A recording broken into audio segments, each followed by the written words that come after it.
McGrath here with Neil Seery, who goes up against Chris Beale this Saturday night at UFC on Fox 14. Obviously, Neil, huge fight for you. How you feeling fight week? Feeling great. Really am feeling good this week, you know. Weight's good. The atmosphere is great, you know. So I'm looking forward to it now. Andy was telling me earlier on, just there a couple of minutes ago, that you're hitting the bags better than ever. He said you look really sharp. Are you expecting a stand-up war with Chris? We know how good Chris is on the feet as well. Yeah, I am expecting a stand-up war. I think he's a standard fighter there. You know, he's got heavy hands. He's obviously got good takedowns as well. But I think he's going to come to fight. You know, and you know, I always come to fight. You know, so I think it's going to be a good fight. And Neil, he's mentioned potential fight of the night. You're a guy who's always in those type of fights. You like to go and bring it. So does Chris. You know, it's a great way to start off the main card, and we could be looking at a potential fight of the night there. Yeah, well, look, as I say, it's more important to me to go out and get win. You know, I'm going out there to try impress people. You know, I'm going out there as always, go out and put on a show. That's what I'm here for. I'm here to come out and put on a show. But as far as fight tonight, I'm not looking into fight tonight stuff. I'm going out there looking for a win. You know, I'm going out there to try to knock Chris Beale out. And like as I go into every fight, I try to knock everybody out, and that's what I plan on doing on Saturday. And you know, a lot of people aren't. You know, your ground game's top notch. You hang with all the guys down at Team Rhino, the black belts, and they rarely top you out. Andy was telling me how good you look. I think Chris is, expecting you to stand, but you know, you're very comfortable on the floor as well, Neil. Yeah, I don't mind going to the ground. You know, whether it's off my back or else it's on top. You know, I don't mind. So I have got ground and pound. I've got good ground and pound. I know Chris Beale has good ground and pound as well. You know, so we're evenly matched in this fight. You know, like so.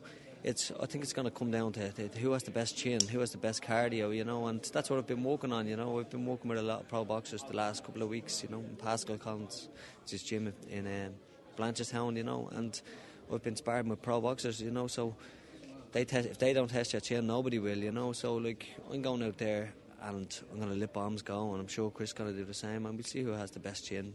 You've been in Pascal Collins' gym. Obviously, Stephen Orman's a big training partner of yours. How beneficial is that for you to your game? Oh, it's great, you know, great having Stephen and obviously all the lads over in Pascal's, you know, helping me out over there, because look, it's the thing is with Pascal, you don't get put in with a heavier fighter, you get put in with someone that's your own weight, you know, your own size, your own weight, and it is a lot beneficial for you, you know. Obviously when you're coming in, you're fighting someone around your same weight, you know. Obviously in the gym, Team Rhino, there's big lads, small lads, you know, and it's hard to actually grab someone that's your own size. But over in Pascal's, they have a lot of small fighters, you know. They've got professionals over there, and it's great. You can get in there and have a good tussle with someone that you're not going to get your head taken off of. And Neil, Redzer as well, obviously kicking off the Fox Sports prelims on a Saturday night.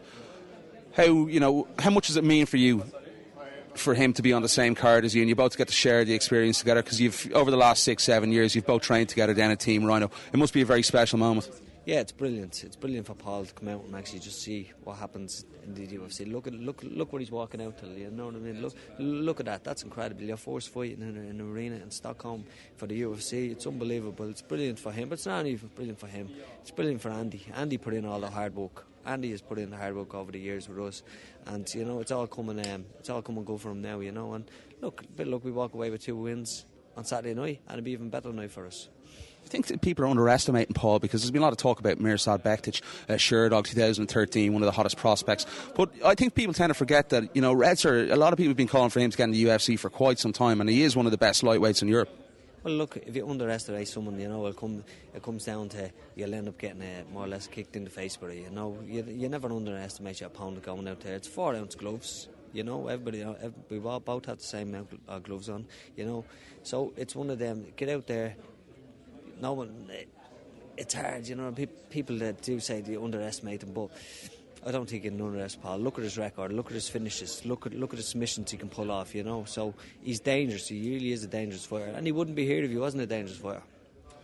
And Neil, after you win on Saturday night, will you be walking out and being in Paul's corner? Yeah, I hope to be dusted by quarter past. Obviously with a win, come in, do what I have to do, media stuff, and then obviously go out and get the corner Paul. It'll be one of them nights. It'll be brilliant. On your fight against Phil Harrison, before I let you go, Neil, you were disappointed. I spoke to you after the fight that you didn't get the finish against Phil. Saturday night, that's really what you're looking to do, isn't it? Yeah, I'm going out there on Saturday night to entertain. I'm going out there to obviously finish Chris Beale. He's 10-0. If we go and take his scab, it really puts a good statement for me, you know. So that's what I plan on doing. I plan on going out there and trying to take Chris Beale out, no matter what way it is, whether I knock him out, submit him, ground. I really don't care, but I plan on going out there and finishing Chris Beale. Definitely, Neil, always a pleasure to talk to you. And my prediction for fight of the night is Neil Seery versus Chris Beale. We might be seeing you in the post-fight press cons after picking up 50 Gs. I hope so. I need 50 Gs. I have loads of kids, man. And are you back to work on Monday, Neil? Yeah, I'm due back to work, but if I get 50 Gs, I won't be. Neil, best of luck on Saturday. Always great to talk to you. Thanks a lot.